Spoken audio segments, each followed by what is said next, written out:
नमस्कार मंडळी, स्वागत आहे तुमचं ह्या व्लॉगमध्ये. उन्हाळ्याच्या सुट्टीत फिरण्यासाठी कुठे जायचं असं चाललं होतं, पण आम्ही चाललो आहे मालवणला पण असं छान वाटलं गेल्यानंतर. सध्या उन्हाळ्याचं सीझन आहे, तर आम्हाला जायचंच होतं कुठे ना कुठे फिरायला.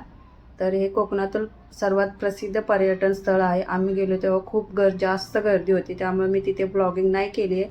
मालवणमध्ये आल्यानंतर तिथून व्हिडिओ बनवले होते, पण आल्यानंतर मी इथे घरी आल्यानंतर व्हिडिओ एडिट करून 2 दिवसांनी टाकते. तर हे मालवण हे महाराष्ट्राच्या सिंधुदुर्ग जिल्ह्यातील एक सर्वात सुप्रसिद्ध ठिकाण आहे आणि आपल्या मिडल क्लास फॅमिलीला जायचं असेल तर आपल्या बजेटमध्ये पण बसतं. माझा भाऊ आणि माझे 2 मुलं आणि आहोसोबत गेलो होतो आम्ही सगळे.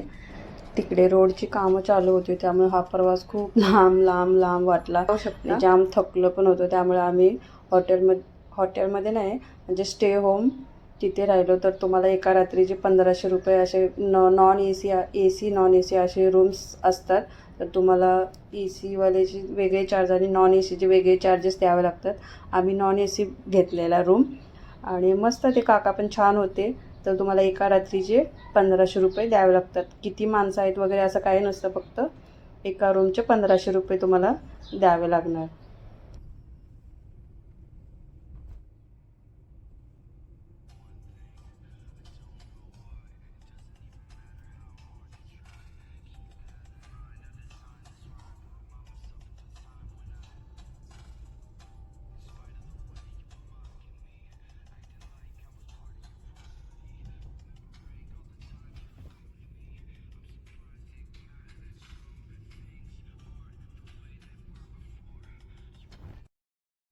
तर हे बोलत होते की मी ब्लॉगिंग करेन. तर यांची ब्लॉगिंग वगैरे चालू होती.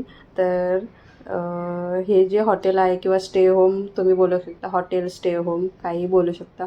तर हे मुंबई गोवा हायवेवरती आहे, जवळच आहे. आम्हाला झोप होती त्यामुळे आम्ही रिस्क नाही घेतली, झोपलो, आराम केला आणि सकाळी हा व्हिडिओ बनवलेला आहे.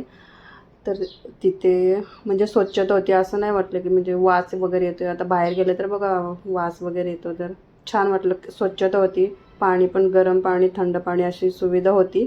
आणि अजून पण तिथे दोघे तिघे राहिले होते, म्हणजे आले होते, त्यांनी बुक केलं होतं. आणि ऑनलाईन पण तुम्ही रूम बुक करू शकता. आम्ही ऑनलाईन वगैरे काही केलं नव्हतं, आम्ही असंच डायरेक्टली गेलो होतो. आम्ही बाय कार गेलो होतो, त्यामुळे असं काही नव्हतं. झोप येत होते त्यामुळं आम्ही राहिलो. आणि खायला वगैरे काय हवं असेल तर तुम्हाला तिथेच ते काका बनवून देतात. चहा, उपमा, पोहे वगैरे जे पण काय आपल्याला आवडतं ते आपण त्यांना सांगायचं, ते आपल्याला बनवून देतात.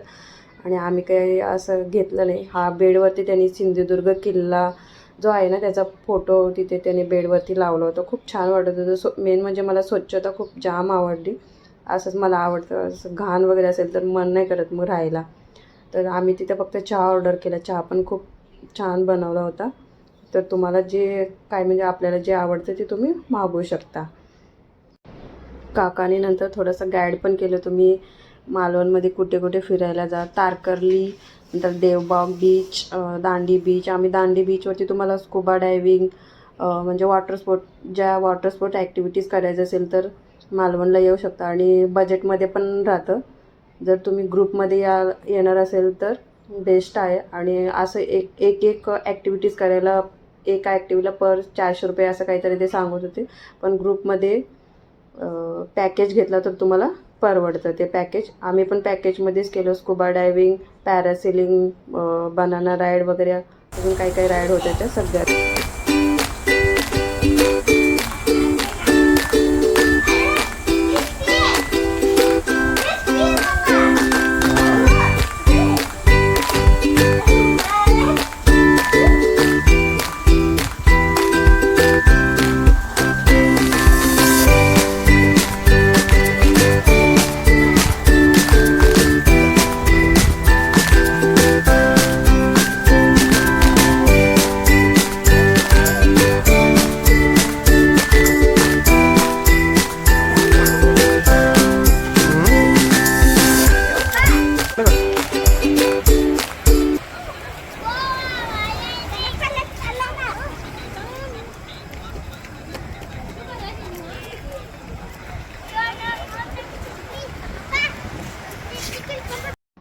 तर सगळ्यात आम्ही अगोदर सिंधुदुर्ग किल्ला, जो मालवणमधील सुप्रसिद्ध किल्ला आहे, तो किल्ला पाहण्यासाठी गेलो.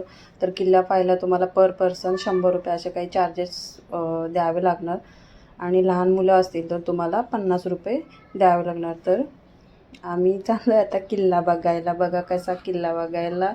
आणि किल्ला बघायला ते मला बोटीने घेऊन जातात आणि तिथे 1.5 तास फिरायला सांगतात आणि त्यानंतर लाईफ जॅकेट देतात. जे पोहायला येऊ अगर ना येऊ लाईफ जॅकेट घातलं जातं.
तू घालून आला का पागल.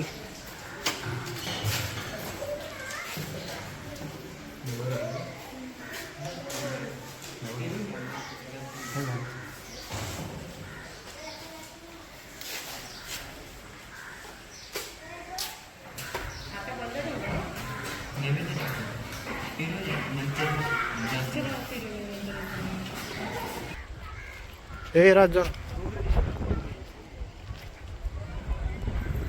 दूधवीर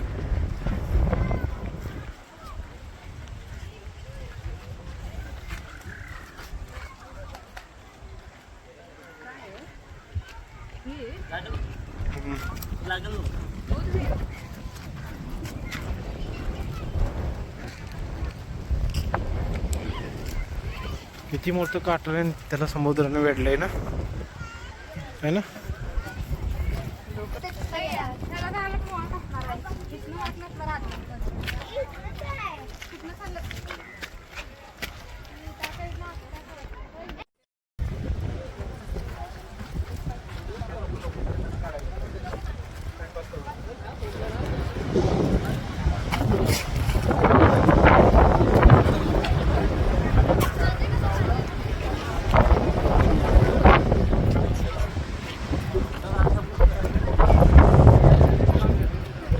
राज पडेल, राज.